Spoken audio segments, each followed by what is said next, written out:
Hi అండి. అందరికీ నమస్కారం. Welcome to my channel. ఈ వీడియోలో ఏపీ ప్రభుత్వ ఉద్యోగులకు మరియు పెన్షనర్లకు అదిరిపోయే 20 భారీ శుభవార్తలు. పెండింగ్ బిల్లులకు లైన్ క్లియర్.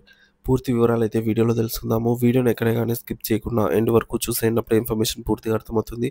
అలాగే వీడియో చూస్తున్న ప్రతి ఒక్కరు వీడియోకి లైక్ చేయండి ఫ్రెండ్స్. ఈ వీడియోని తోటి ఉద్యోగ పెన్షన్ మిత్రులతో అయితే షేర్ చేయండి. కొత్తగా మన ఛానల్ చూస్తున్నవారు ఇంకా ఎవరైనా సబ్స్క్రైబ్ చేసుకోకుంటే వెంటనే మన ఛానల్‌ని సబ్స్క్రైబ్ చేసుకోండి. దీని ద్వారా నేను చేసే లేటెస్ట్ వీడియోస్ అన్నీ మీ వరకు రీచ్ అవుతాయి. ఇక ఆలస్యం చేయకుండా వివరాల్లోకైతే వెళ్ళిపోదాము. ఫ్రెండ్స్, ఇక విషయానికొచ్చినట్లయితే ఆంధ్రప్రదేశ్ రాష్ట్ర ప్రభుత్వ ఉద్యోగుల చిరకాల వాంఛైనటువంటి వేతన సవరణ సంఘం పీఆర్సీ ఏర్పాటు, పెండింగ్‌లో ఉన్న బకాయిల చెల్లింపులపై ముఖ్యమంత్రి శ్రీ నారా చంద్రబాబు నాయుడు గారు కీలక హామీ ఇచ్చారని మాజీ ఎమ్మెల్సీ, ఏపీ ప్రభుత్వ ఉద్యోగుల సంఘం మాజీ అధ్యక్షుడు, ప్రస్తుత ఉద్యోగ సంఘాల సమన్వయకర్త అయినటువంటి శ్రీ అశోక్ బాబు వెల్లడించారు. ఉద్యోగుల సమస్యల పరిష్కారం పట్ల ముఖ్యమంత్రి సానుకూల దృక్పథంతో ఉన్నారని, వారి సంక్షేమానికి అత్యంత ప్రాధాన్యత ఇస్తున్నారని ఆయన కొనియాడారు. ఈ ప్రకటన ఉద్యోగ వర్గాల్లో నూతన ఉత్సాహాన్నైతే నింపింది. ముఖ్యమంత్రి హామీ, స్పష్టమైన వైఖరి. ఇటీవల ఉద్యోగ సంఘాల ప్రతినిధులతో జరిపిన సమావేశంలో అశోక్ బాబు ఈ కీలక వ్యాఖ్యలు చేశారు. ఆయన తెలిపిన వివరాల ప్రకారంగా ప్రాధాన్యతా క్రమం.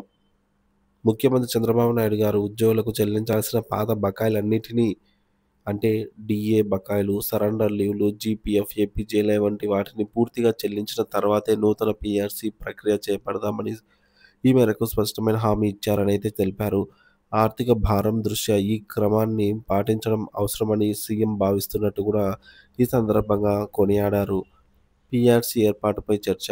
ప్రభుత్వ ఉద్యోగుల చిరకాల డిమాండ్ అయినటువంటి పీఆర్సీ ఏర్పాటుపై తాను ముఖ్యమంత్రి చంద్రబాబు నాయుడు గారితో సుదీర్ఘంగా చర్చించినట్టు అశోక్ బాబు గారు వెల్లడించారు. పీఆర్సీ కమిషన్ వేయటం వల్ల ప్రభుత్వానికి అదనంగా వచ్చే ఆర్థిక నష్టం ఏమీ లేదు. అది ఒక నివేదిక మాత్రమే ఇస్తుంది. అయితే ప్రస్తుతం ఉన్న ఆర్థిక పరిస్థితుల్లో ముందుగా ఉద్యోగులకు రావాల్సిన పాత బకాయిలన్నిటిని క్లియర్ చేసిన తర్వాతే కొత్త పీఆర్సీని ప్రారంభిద్దాము. ప్రక్రియను ప్రారంభిద్దాం. లేకపోతే పాత బకాయిల చెల్లింపు, కొత్త పీఆర్సీ సిఫార్సుల అమలు రెండూ ఒకేసారి ప్రభుత్వానికి తీవ్ర ఆర్థిక భారాన్ని మోపుతాయి అని సీఎం చంద్రబాబు నాతో చాలా స్పష్టంగా, ఆచరణాత్మకంగా చెప్పారని అశోక్ బాబు అయితే ఈ సందర్భంగా వివరించారు. ఇక మూడోది కాలపరిమితి మరియు కార్యాచరణ. ఈ అంశంపై వారు 10 రోజుల్లో ఉన్నత స్థాయి సమీక్ష నిర్వహించి ఒక స్పష్టమైన కార్యాచరణ ప్రణాళికతో నిర్ణయం తీసుకుంటామని ముఖ్యమంత్రి హామీ ఇచ్చారని ఆయన పేర్కొన్నారు. అనంతరం దశల వారీగా పాత బకాయిల చెల్లింపు ప్రక్రియను ప్రారంభించి వీలైనంత త్వరగా పూర్తి చేస్తారని సీఎం హామీ ఇచ్చినట్టు తెలిపారు. ఈ బకాయిలన్నీ తీర్చిన వెంటనే పీఆర్సీ ప్రక్రియ కూడా వేగవంతం చేసి ఉద్యోగులకు న్యాయం చేస్తామని సీఎం భరోసా ఇచ్చారని అన్నారు. గత అనుభవాలు ప్రభుత్వ చిత్తశుద్ధికి నిదర్శనం. గతంలో కూడా చంద్రబాబు నాయుడు గారు ముఖ్యమంత్రిగా ఉన్నప్పుడే ఉద్యోగులకు సంబంధించి అనేక బకాయిలను సకాలంలో చెల్లించి వారి సంక్షేమానికి పెద్దపీట వేశారని అశోక్ బాబు గుర్తు చేశారు.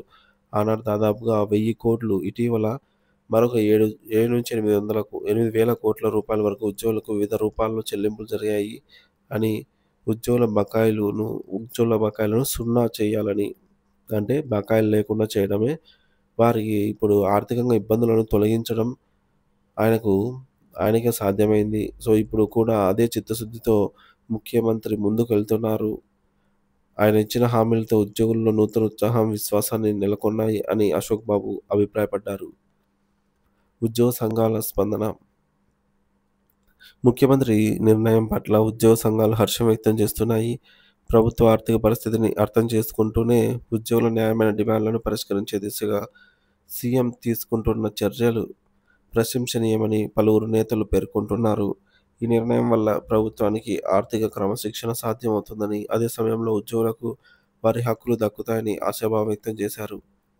పాత బకాయిల చెల్లింపు తర్వాతే పీఆర్సీ ప్రక్రియ చేపట్టాలన్న ముఖ్యమంత్రి చంద్రబాబు నాయుడు గారి నిర్ణయం ప్రభుత్వానికి ఉద్యోగుల సంక్షేమం పట్ల ఉన్న నిబద్ధతను తెలియజేస్తోంది.